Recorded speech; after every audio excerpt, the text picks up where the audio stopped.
Hey guys, Les here with Rudimental Gardening.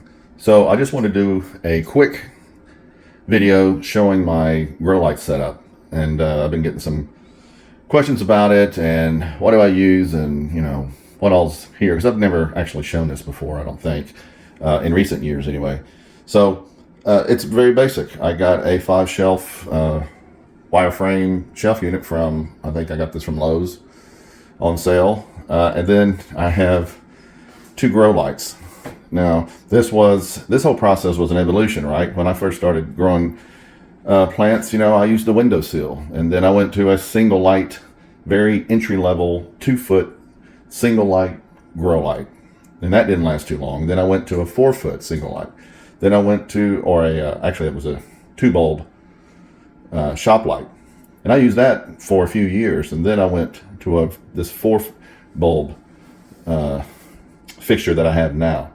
So these are both 4-bulb fixtures, but they are different. The one on the bottom is a Agro Bright brand grow light, and it's fluorescent. It's a fluorescent light, and I bought that one first, and I used that for several years. And then last year or the year before, I bought this one, and it's a different brand. It's an LED light though. Now this one is a little bit different in the fact that I can turn 2 bulbs on or 4 bulbs on. So you got that option to have just 2 bulbs illuminating or all 4. This one on the bottom is the fluorescent one, and it's all or nothing. So it comes in handy sometimes, if you just need to have light on there, and you're not, you got more advanced plants that don't need the intensity that a seedling needs to get started with. The 2 bulb illumination is good. But now I do have, obviously, I could put another light on the bottom, or I could reconfigure these shelves if I wanted to put one up here on top. But this is really all it is. And right now I got my, over here, under this section is my peppers and tomatoes, and I got a 1 row of lettuce there growing. And then over here I have my peas, which I'll be putting out to acclimate to the outside temperatures pretty soon, and probably next week I'm going to put these out in the garden if I get everything set up properly. On the bottom here, these are all flowers, and some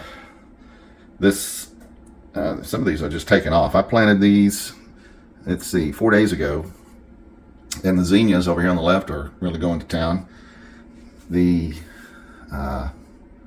cosmos are coming up, and the morning glories over here have gone crazy. So this is very basic again. Now each one of these flats has its own tray.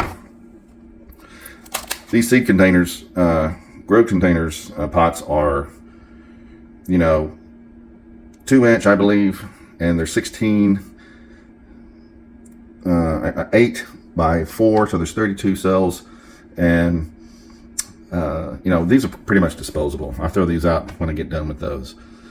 And, I make my own starting mix. I keep it as simple as possible. It's 50% peat and 50% vermiculite. It makes it real fine. I would suggest, what I have found is it's better if you sift your peat moss to get all those chunks out of there. I've noticed that my peat moss quality has kind of gone down. I'm getting some stems and big chunks, and you want this as fine as possible for these little seeds to break through. But this seems to work pretty well, and I just stick with it because I've had really good germination rates and good production out of this. You do have to water it every day. You can bottom water, or sometimes I just top water. I'm not that picky on how I get it watered. I just want to make sure it does get water. This has its own tray, of course, and I have it in a 4-foot tray, which is really nice. This is really heavy duty plastic. It's just a second protection. And whenever these get bigger, I will up pot them, and I may just put them in this tray and bottom water straight out of this tray. So you have that option. It's just nice to have. Now these guys up here, these are in a different system. Has its own tray as well, so water doesn't go into the big heavy duty tray. But these are individual, so you can take these out, and they're little 2-inch pots that have their own little tray. You can see that it's got its own little sitting spot there. And underneath that is where water goes. So these are pretty nice. I think I got this outfit at Bootstrap Farmers. They have a lot of good quality gardening stuff. And not sure where I got this. I may have gotten it at gardeners.com. But you can probably get these anywhere. It's just make sure you get the heavy duty ones if you get it. But that's really all it is. Like I said, it's a basic system. Now what will happen is I'm planning on getting those flowers to a transplant size, and then I'm going to put another 2 flats of flowers in there, and we're going to use them not only in the vegetable garden, but in our landscaping around the house, in the backyard, front yard, whatever. And it's just a lot cheaper if you can grow your own flowers instead of buying mature flowers from the big box stores, right? So, and I got another round of veggies I'll be putting in here as well. So I do have my thermometer here, 81 degrees.